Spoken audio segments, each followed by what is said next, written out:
Mormons, Muslims, and Jehovah's Witnesses are not considered Christians for a multitude of reasons, but they can all be summed up simply in one verse, Galatians chapter 1, verse 8. In this verse, in Paul's letter to the church in Galatia, he's warning them, telling them that if anyone, even an angel of light, comes and gives you a different doctrine than the ones that they had given them, that being the apostles, we are not to believe them. Quite frankly, this is how many of these Christian religions were started. Though, of course, Muslims don't consider themselves Christians, both Mormonism and Islam, an angel of light comes down and gives a new revelation to a new so-called prophet, which claims to have divine revelation about misunderstandings that were given to us in the scriptures. Many, if not most of these doctrines completely contradict what was Orthodox Christianity for the thousands of years that it existed, but probably the most significant and most important one would be the concept of the Trinity. The Trinity being quite literally the God we serve. If you deny that God, you are denying the God of Christianity. You've now created a new religion and tried to retrofit your belief systems onto an existing one.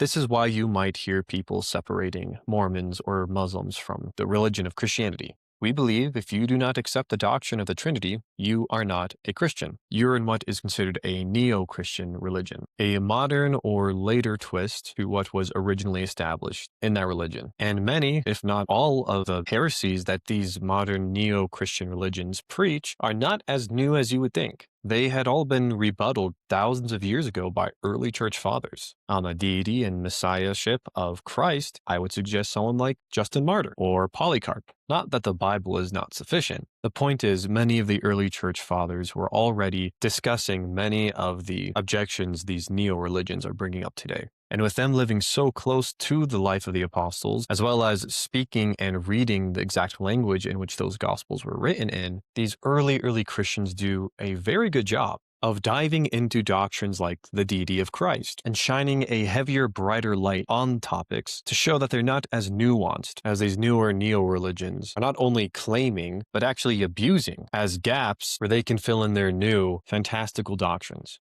And that is exactly what Galatians chapter 1, verse 8 is warning us about.